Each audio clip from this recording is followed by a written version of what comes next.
recycling, redeem, releverage, rebalance, and reshuffle. These are all strategies that companies can use to manage ESOP benefit levels, repurchase obligation, and in certain cases, help manage the overall ownership demographic within the ESOP. Let's start off with recycling. Recycling is possibly the most popular strategy of them all, and the default selection of many ESOP plans. In its simplest form, recycling is the function of utilizing cash in the ESOP to repurchase shares from departing participants, in which those shares are then immediately reallocated to remaining participants. In this strategy, one thing to note is that shares outstanding remain constant.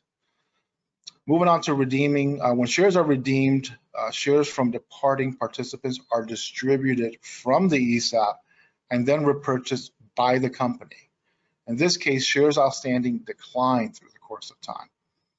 And we'll be sure to provide examples here throughout the course of, a little bit more deeper examples here on the effects of these strategies. Moving on to releveraging, when shares are relevered, shares from departing participants are redeemed, but then sold back to the ESOP with an internal loan, and the shares are allocated to participants over time as the loan is repaid, essentially creating an ESOP transaction between the ESOP trust and the company. In this strategy, shares outstanding remain constant, given that unallocated shares are considered outstanding shares. Rebalance.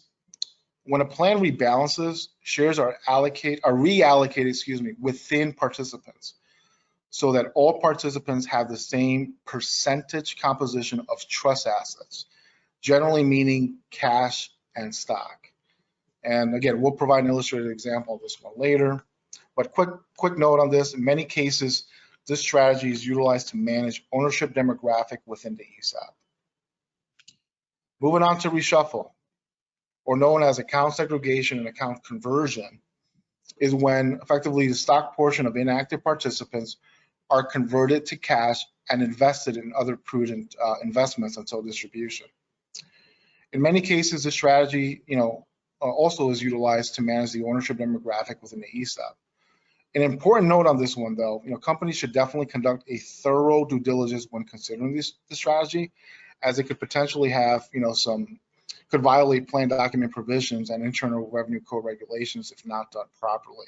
So thorough analysis on this one is certainly recommended.